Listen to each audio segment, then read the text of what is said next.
이 시간 우리 하나님 말씀 봉독하는 시간 갖도록 하겠습니다. 오늘 우리에게 주신 말씀은 열왕기상 2장의 말씀이고요. 1절에서 4절까지의 말씀 우리 한 절씩 교독합니다. 열왕기상 2장 1절에서 4절까지의 말씀 우리 한 절씩 교독하겠습니다. 열왕기상 2장 1절에서 4절까지의 말씀입니다. 1절입니다. 다윗이 죽을 날이 임박함에 그의 아들 솔로몬에게 명령하여 이르되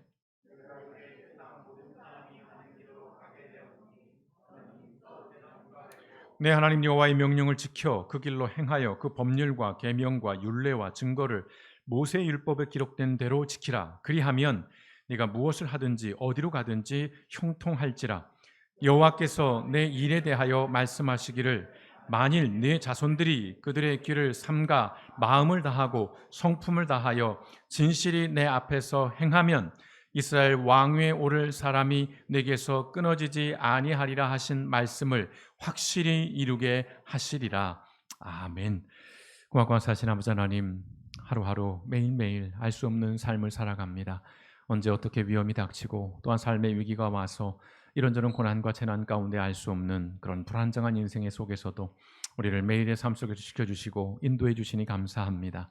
오늘도 하나님 앞에 예배하며 아버지 우리의 마음을 드리고 몸을 드리며 우리의 시간을 드리고 또한 아버지 하나님이여 우리에게 주신 삶의 터전에서 애써 수고하여 얻어진 것들을 하나님의 것임을 고백하고 그 하나님의 주신 것임을 인정하며 하나님의 주인됨 가운데로 드렸사오니 드려진 예물마다 하나님께서 기뻐 받으시고 그 예물을 통해 하나님의 놀라운 일들이 역사가 일어날 수 있도록 또한 아버지 하나님이여 하나님의 백성들의 삶 속에 우리 하나님이 주시는 베풀어 주시는 그 공급하심으로 인하여서 이 땅을 살아가는 날 동안에 메마르지 아니한 인생들이 되어질 수 있도록 영육간에 늘 하나님께서 필요를 채워주시고 그래 아버지 하나님의 이 땅을 살아가는 날 동안에 물질로 인하여 시험 들지 않고 믿음 잃지 아니하게 하시고 고난 당하지 아니할 수 있도록 고통 가운데 있지 아니할 수 있도록 하나님께서 늘 풍성한 삶 가운데로 인도하여 주시옵소서.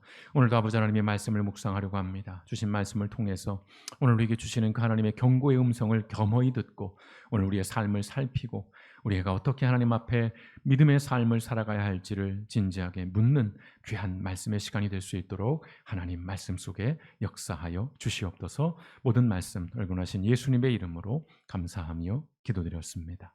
아멘. 주신 말씀으로 잠시 묵상하는 시간 갖도록 하겠습니다.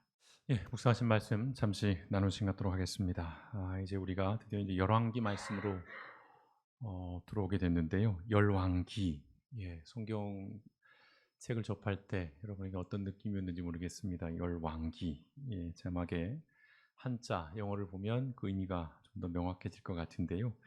오늘 우리가 묵상한 이 열왕기서는 이른바 이스라엘판 조선왕조 실록이라고 좀 말씀을 드릴 수 있을 것 같습니다. 우리가 조선왕조 실록을 잘 아시죠? 조선을 건국한 태조 이성계로부터 시작을 해서 철종 왕에 이르기까지의 25대, 25명의 왕의 역사, 시간적으로는 한 500년 가량의 역사를 기록한 책입니다.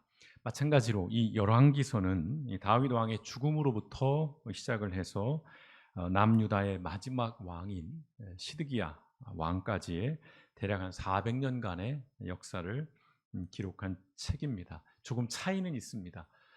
조선왕조 실록이 말 그대로 실록입니다. 어떤 역사적인 객관적인 사실들을 중심으로 기록해 놓은 것이라면 이 열왕기서는 기본은 실록이지만 다른 한편으로는 설교된 역사라고 이렇게 표현을 하더라고요. 역사가들이요. 즉 특정한 어떤 교훈, 하나님의 어떤 메시지를 전달하기 위해서 구성된 역사의 기록이라고 하는 그런 조금의 차이는 있습니다. 자, 열왕기상 그 가운데 열왕기상은 다윗의 죽음과 그리고 솔로몬의 통치 그리고 여우사밧 왕 유다의 왕이고요. 그 다음에 아하시아 북왕국 이스라엘의 왕까지의 기록을 담고 있습니다. 크게 좀 개관을 해보자면 1장에서 11장까지는 솔로몬을 중심으로 하는 이른바 통일왕국의 역사를 기록하고 있습니다. 그리고 12장에서 22장은 솔로몬의 사후, 솔로몬의 죽음 이후에 이 이스라엘이 남북으로 갈라진 이른바 분열 왕국의 역사를 기록하고 있습니다. 열왕기서는 이스라엘의 왕들의 역사입니다마는 우리가 놓치지 말아야 할 것은 그 본질은 하나님의 역사라는 것입니다. 하나님의 이야기예요. 그 어떤 책보다도 이 열왕기의 말씀은 하나님의 이야기를 담고 있습니다. 그러한 이 열왕기서의 말씀을 이제 한 문장으로 요약하면 이 문장이 될 것 같습니다. 심은 대로 거둔다라는 것입니다. 심은 대로 거둔다. 우리가 인과응보라고 하죠. 갈라디아서 6장 7절에서 8절에 있는 말씀, 우리가 항상 심은 대로 거둔다라고 할 때 인용하는 말씀이죠. 뭐라고 되어 있습니까? 자신을 속이지 마십시오. 왜요? 하나님은 조롱을 당하지 않으십니다. 이른바 하나님은 호구가 아니시라는 겁니다. 사람은 무엇을 심든지 심은 대로 거두는 법입니다. 자기 육체를 위해 심는 사람은 그 육체에서 썩어질 것을 거두고, 성령님을 위해 심는 사람은 성령님에게서 영원한 생명을 거둘 것입니다. 그런데 우리가 이 인과응보를 이야기할 때 심은 대로 거둔다라고 할 때에 우리 인간의 입장에서는 좀 시차가 존재합니다. 바로바로 그때그때 하나님의 심판, 어떤 하나님의 징벌, 어떤 하나님의 이 재판관으로서의 그런 판결이 바로바로 있어주면 좋겠는데 좀 시차가 존재합니다. 그래서 이 인과응보라고 하는 것은 우리의 일상에서 좀 자주 무시되거나 더러 의심을 받습니다. 정말 하나님이 정말 그러신 분이야? 성경이 그렇게 얘기해? 라는 생각들, 그런데 왜 내 삶은 이렇지? 라는 생각들을 갖게 하는 것입니다.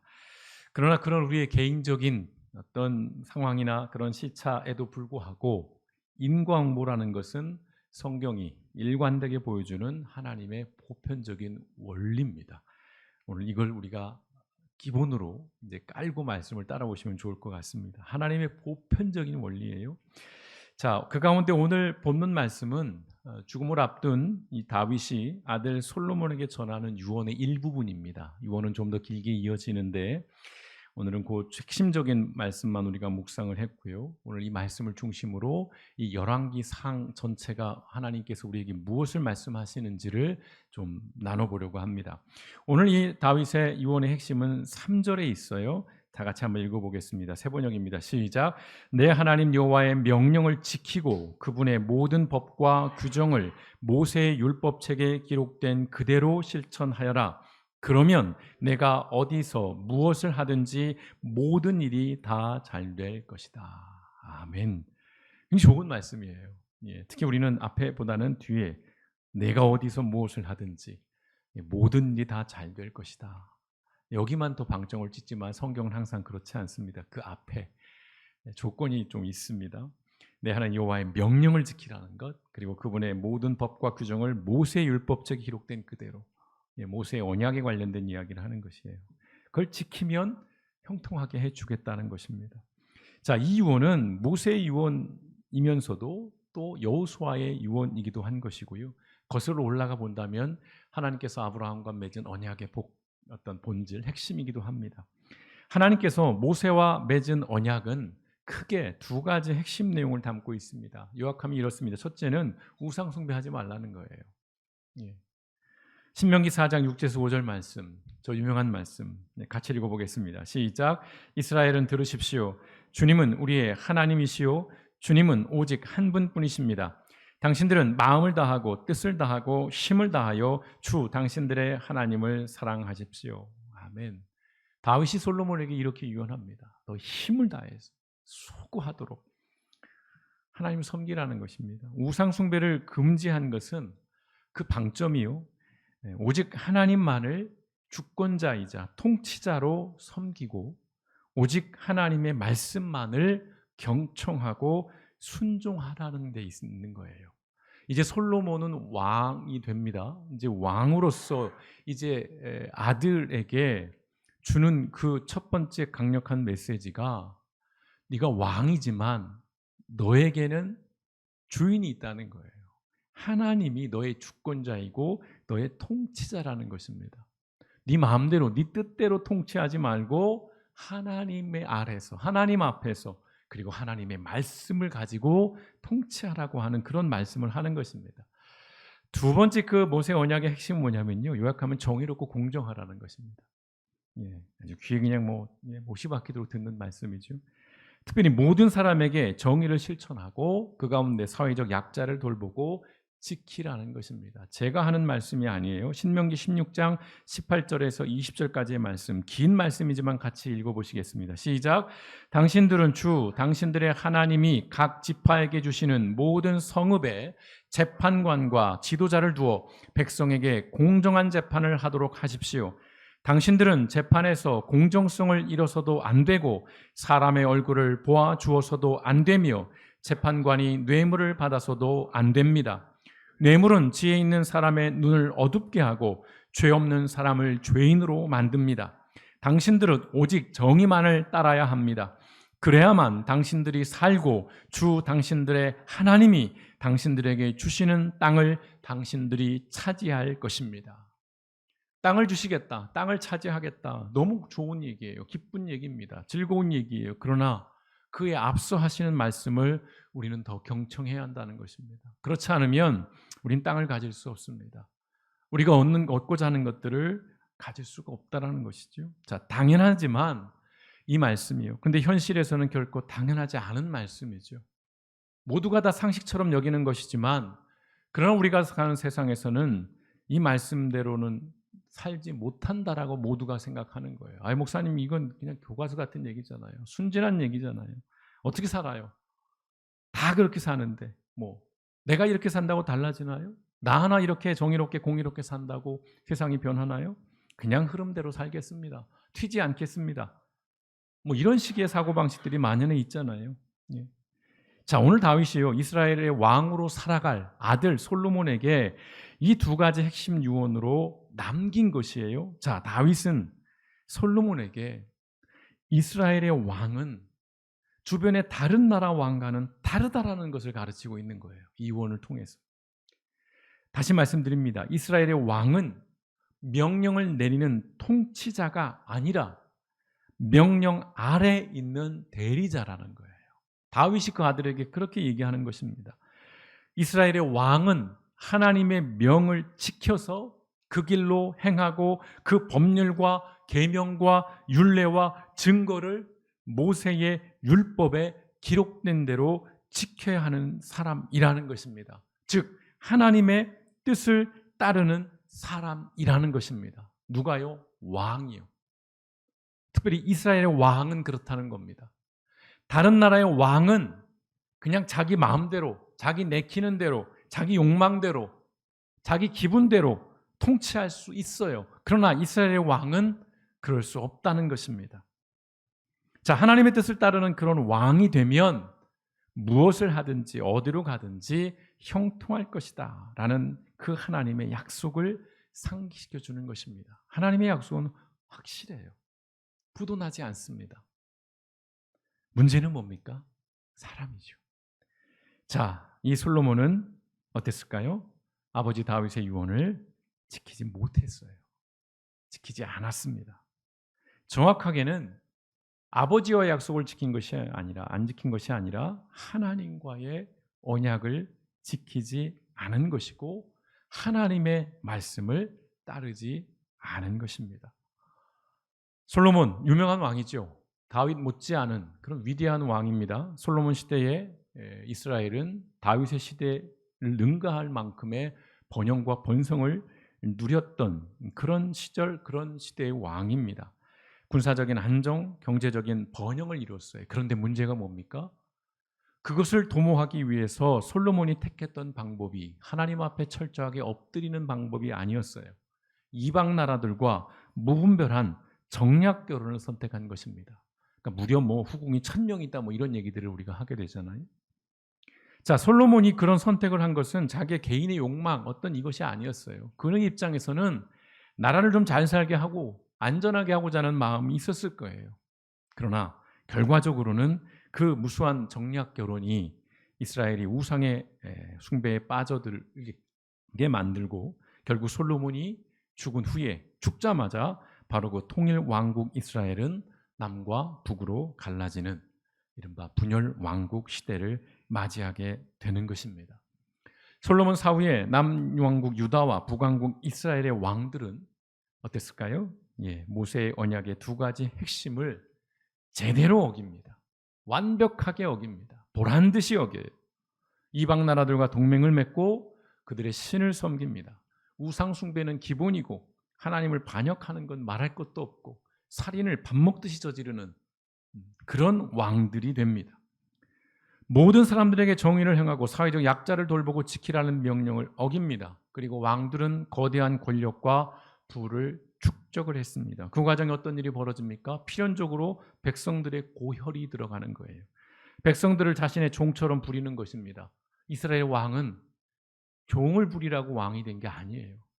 하나님의 택한 백성을 섬기고 구별된 백성으로서 제사장 나라로서 하나님의 그 놀라운 일들을 이루라고 왕을 그나마 하나님께서 주신 거예요.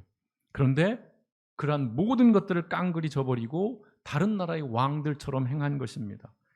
땅을 빼앗습니다. 그리고 백성들을 죽음으로 내몰아요. 막 전쟁을 아무렇게나 일으킵니다.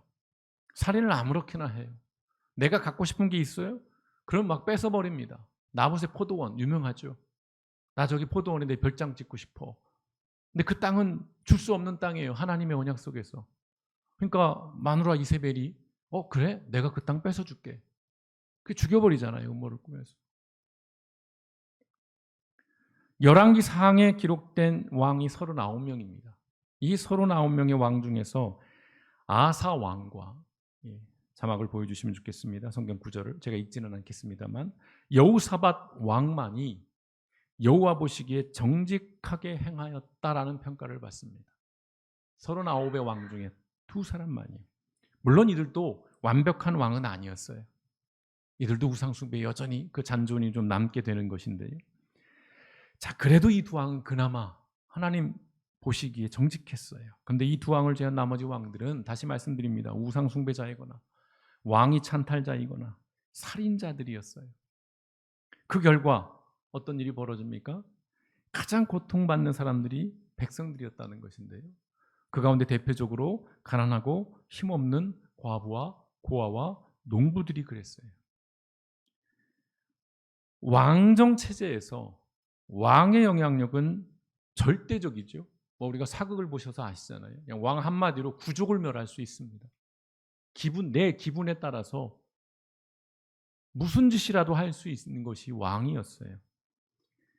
나라와 백성을 살리기도 합니다. 그러나 죽이기도 하는 것이에요. 열왕기서 곳곳에는 바로 이 소외된 사람들, 즉 가난하고 약한 사람들의 이야기가 기록되어 있어요. 그럴 수밖에 없는 것이죠. 여러분, 이들이 기준이기 때문에 그렇습니다. 이게 포인트예요. 왕의 통치의 성공 여부와 공정하고 정의로운지 아니면 불공정하고 불의한지를 판단하는 기준이 누구였냐면 귀족들이 아니었다는 것입니다. 부자들이 아니었다는 것입니다. 왜요? 귀족이나 부자들은 상관이 없어요. 예컨대 물가 좀 오른다고, 전세금이 오르고 월세가 오른다고, 세금이 오른다고, 수도요금이 오르고 전기요금이 오른다고, 가스요금이 오른다고, 기름값이 오른다고, 교통비가 오른다고 고통받지 않습니다. 전혀 상관없어요. 오히려 더러 이득을 보는 집단들이에요. 이들은 왕의 통치를 잘못해도 별로 그렇게 피해가 없는 존재들이고 계층들이지요. 하지만 사회적 약자들은 직격탄을 받아요. 맞습니다. 그래서 하나님께서 왕들이 통치할 때에 그 사회에서 가장 연약한 이들에게 어떻게 하는지를 관심 있게 지켜보시는 거예요. 성경을 여러분 계속 읽어보십시오. 특별히 열왕기 말씀들을 계속해서 여러분 따라가 보십시오. 하나님이 어디에 관심을 두고 있는지. 기준은 백성들이에요. 힘없는 백성들입니다. 그들에게 이 왕이 어떻게 하는지에 따라서 하나님이 악한 왕인지 정직한 왕인지, 물론 기본은 하나님을 제대로 섬기고 하나님 앞에 순종하는 거예요. 그런데 하나님을 제대로 섬기고 순종하는 그 결과가 뭘까요? 내가 하나님을 잘 섬기고 순종하는데 내 백성들의 고열을 빨아먹고 내 백성의 땅을 내가 훔치고 그럴 수 있을까요? 그럴 수 없는 것이지요. 힘없고 연약한 이들에게 무거운 세금을 묵이고 그들을 압제하고 포갑하고 그럴 수 있을까요? 그러면서도 내가 하나님 앞에 순종하고 내가 하나님 율법을 다 지켰습니다. 그럴 수 있을까요? 없죠. 이건 당연히 따라가는 것입니다. 왕이 우상 숭배에 빠지고 무지와 탐욕과 욕망에 사로잡히는 것이 심각한 이유는 그 결과가 그 사회의 가장 연약한 사람들의 삶부터 파괴하기 때문에 그렇습니다. 하나님은 그것에 대해서 결코 침묵하지 않으십니다. 성경이 우리에게 끊임없이 보여주고 있는 모습이에요.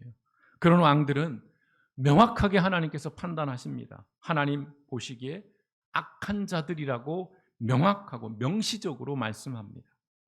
그런 악한 자들에게는 하나님의 보편적인 원리가 단호하게 작용했습니다.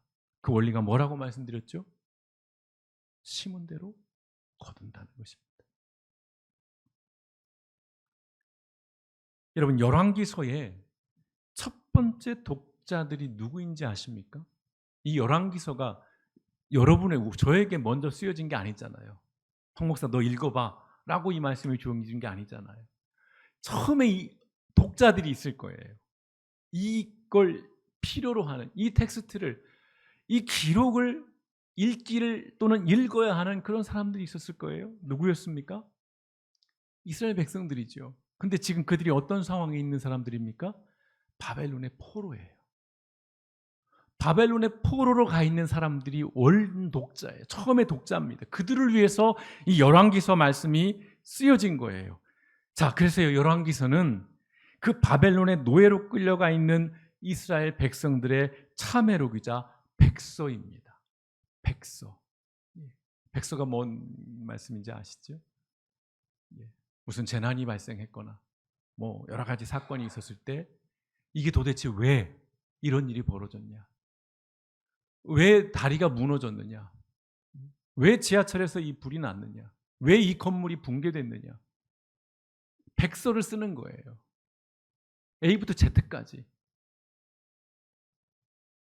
예루살렘은 초토화됐습니다. 성은 무너졌어요. 성전은 불타버렸습니다. 사람들은 죽임을 당하거나 추방을 당하거나 포로로 끌려갔습니다. 여러분, 한때는 번성하고 번영을 누리던 하나님의 택함 받은 백성이 어쩌다가 이 지경이 되었는지, 그 1600km나 떨어져 있는 그 바벨론 땅에 노예로 끌려가서 거기서 자기의 고향을 그리워하고 자기의 신세를 비관하고 한탄하는 그 지경이 되었는지, 이게 무엇이 잘못되었는지, 무엇을 잘못했는지, 그럼 앞으로 어떻게 해야 하고 우리는 어디로 가야 하는지에 대한 의문과 질문에 대답하기 위해서 기록된 말씀이 바로 이 열왕기 말씀입니다. 좀 더 이 말씀이 다가오시죠? 왜 이 열왕기 말씀이 우리에게 주어졌는지, 왜 왕들의 이야기를 그렇게 끊임없이 많이 했는지. 이스라엘은 철저하게 실패했어요.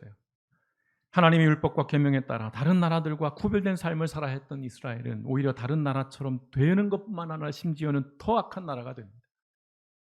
하나님의 대리자로서 나라와 백성을 지키고 보호해야 할 의무가 있는 왕은 오히려 그 자리에 자신이 왕이 되어 스스로 하나님의 자리에 앉아서 하는 짓이 뭡니까? 온갖 우상 숭배와 탐욕에 빠져서 나라를 망하게 합니다. 백성들의 삶을 피폐하게 만들었어요. 백성들 또한 어떻습니까? 그런 왕의 영향을 받아서 그들도 우상 숭배와 탐욕에 눈멀었습니다. 이게 중요합니다. 아, 왕들이 나쁜 놈이었구나. 그래, 나는 죄가 없는데, 나는 잘못한 게 하나 없는데 저놈들 때문에 우리가 망했고 지금 우리가 노예가 되었구나. 아니요. 백성들도 할 말이 없습니다. 그들도 똑같은 짓을 했어요. 그들도 여전히 탐욕에 눈멀어 있었습니다. 그래서 하나님께서는 이 열왕기서를 통해서 선지자들을 보내십니다. 그래서 경고해요. 근데 왕과 백성들은 그 하나님의 음성을 무시했습니다. 철저하게 무시했어요. 그 결과가 뭡니까? 이스라엘은 멸망했습니다. 폭망했어요. 나라가 멸망하고 백성은 포로가 된 것은 누구의 잘못이 아니라 사실은 자신들의 잘못이에요. 이 열왕기 말씀을 통해서 그렇게 얘기하는 거예요. 이 백서를 써서 주고자 하는 교훈이 그거예요. 오늘을 사는 그리스도인에게 전하는 하나님의 경고의 말씀이기도 합니다. 이 열왕기의 말씀은. 왜 우리가 이스라엘의 왕들의 역사를 알아야 돼? 내 반복되는 또 이 지저분한 역사를 우리가 왜 읽어야 하지? 하나님의 경고의 음성이니까요. 여러분, 하나님은 교회만이 아니라 세상에 대해서도 관심을 많이 갖고 계십니다. 당연해요. 왜요? 여러분, 세상은 하나님이 지으셨어요. 하나님이 창조자이기 때문에 그렇습니다. 교회만 관심 갖지 않으세요. 하나님은 교회 안에만 계신 분이 아닙니다. 하나님은 우주적인 분이시잖아요. 역사를 주관하시는 분입니다. 열왕기서를 통해서 하나님께서는 우리 그리스도인들이 우리 사회의 정치와 경제와 문화의 영역에 대해서도 관심을 가질 것을 명령하시는 겁니다. 종교적인 행위나 의식만이 아니라 우리의 일상 속에 널리 퍼져 있는 그 불의와 불평등과 부조리한 현실을 직시하라고 말씀하시는 거예요. 경고하시는 겁니다. 아주 불편한 말씀을 또 드리겠습니다. 이번에 또다시 지하차도에서 사고가 발생했습니다. 오해는 마십시오. 저 목사 또 신났구나.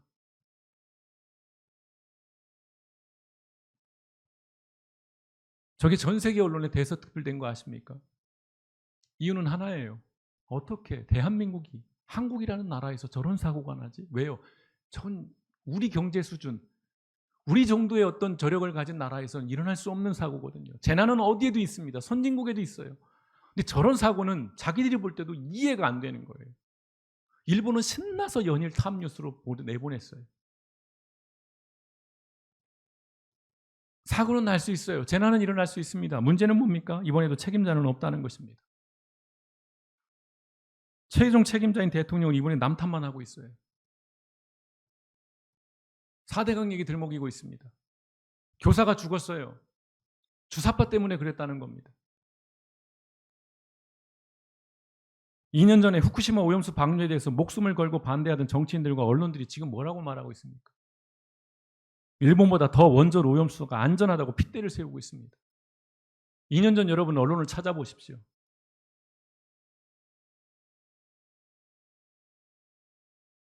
더한 일이 벌어집니다. 여러분 유튜브 보신 분들이 있을 거예요. 저도 깜짝 놀랐어요. 유튜브 콘텐츠를 보려고 눌렀더니 광고가 떠요. 정부에서 하는 광고입니다. 내용이 뭔지 아십니까?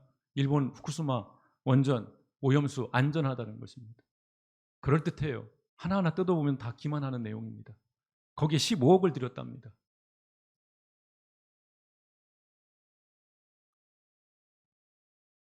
덤빈간 말씀을 드리겠습니다. 갑자기 고속도로 노선이 대통령 부부와 처가의 땅이 있는 땅으로 변경됐어요. 목사님 선 넘으시는데요. 국민 세금으로 해외에 나간 대통령 부인이 경호원 16명을 대동하고 대낮에 명품 매장 5곳을 돌며 쇼핑했습니다. 해명이 처음에 그랬죠. 호객행위 때문에. 명품 매장이 호객합니까? 번호표 줍니다. 돈 있다고 사지도 못해요. 저 처음 알았어요. 에르메스 명품백 사려면 1년, 2년간 소품을 산 경력이 있어야 백을 살 수 있게 한답니다. 돈이 아무리 많다고 해도 팔지 않는다고 합니다.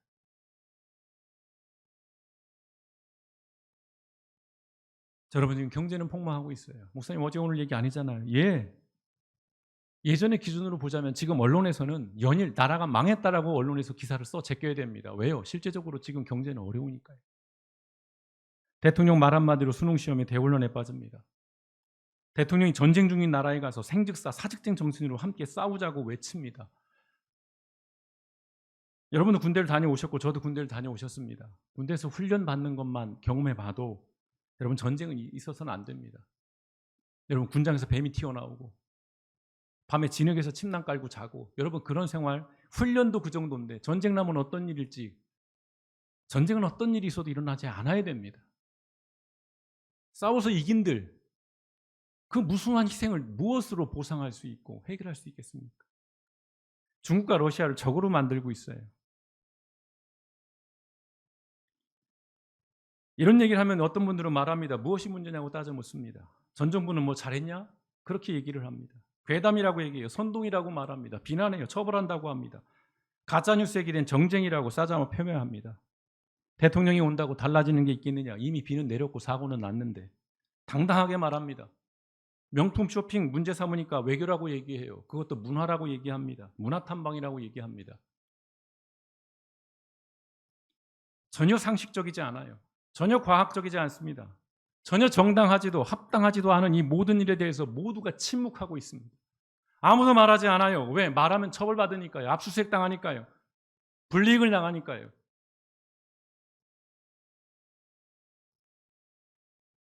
패망한 망국의 백성으로서 바벨론에서 노예살이를 하고 있는 이스라엘 백성들이 오늘 이 열왕기서를 묵상하며 무슨 생각을 했을까요? 왕이 나쁜 놈이었다고 아무리 욕을 해봐야 소용이 없습니다. 왕 그 자식 때문에 우리가 지금 이렇게 폭망을 해서 노예가 됐다라고 아무리 손가락질하고 욕해분들 그 현실이 바뀌겠습니까? 그리고 그들도 왕을 비난할 자격은 없었어요. 말씀드렸죠. 똑같이 그들도 눈멀었기 때문에. 그때 이스라엘은 왕도 백성도 모두 탐욕과 욕망에 눈멀어서 거룩과 경건은 물론이고 공의와 정의와 공정을 내팽개쳤습니다. 그 결과 처음에는 힘없는 백성들로부터 무너졌고 나중엔 모두가 망해버렸습니다.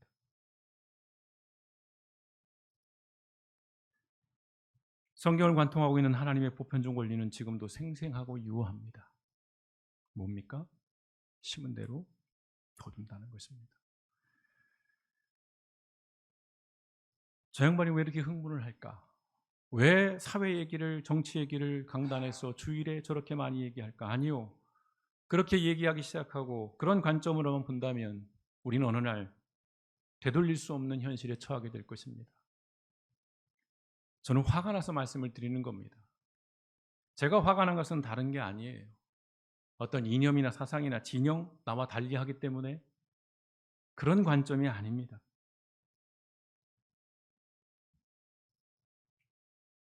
하나님의 명령, 하나님의 약속, 우리가 그리스도인으로서, 교회로서 오늘 이 시대에 우리가 무엇을 또한 어떻게 신앙인으로서 여러분 이런 고민들을 우리는 해야 한다는 것입니다. 그건 신앙과 무관한 것들이 아닙니다. 그래서 우리는 물어야 합니다. 여러분 그리스도인이라는 정체성을 가지고 여러분 지금 무엇을 심고 계시는지요? 열왕기 말씀을 통해서 우리는 이 무거운 질문을 하지 않을 수가 없습니다. 그저 위로가 되는 말, 그저 좋은 말, 그저 다 잘 될 거야 라는 말로는 우리가 처한 우리의 이 현실, 모두가 다 욕망에 눈멀어 있는 이 사회, 이 시대를, 이 현실을 바꿔낼 수는 없다는 것입니다. 하나님의 두려운 경고의 말씀 우리는 들어야 합니다. 제가 열을 낸다고 하루아침에 세상이 바뀌지는 않을 것입니다. 혹여 우리 교회가 뭔가 뛰들고 나간다고 해서 세상이 개혁되지는 않을 것입니다. 그러나 적어도 제가 이렇게 열을 내고 흥분한 채 말씀을 드리는 이유는 저나 여러분만큼이나 또 하나님 앞에 두렵고 떨리는 마음으로 세상을 바라보고 분별하고 내가 그리스도인으로서 그렇다면 어떻게 살아야 할지를 고민해 보자고 하는 그 마음 하나뿐입니다. 제가 정권을 바꾸자고 하는 얘기도 아니고 제가 국회의원에 출마하겠다는 얘기도 아닙니다.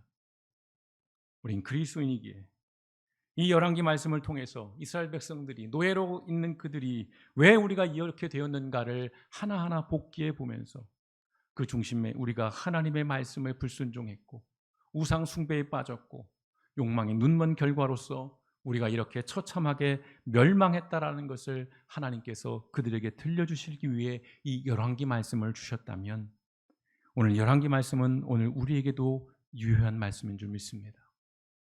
이 역사가 오늘 우리 시대에 반복되지 말라는 법은 없는 것입니다. 어쩌면 우리는 이 시대보다도 더 탐욕과 욕망의 눈먼 시대를 살아가고 있는지 모릅니다.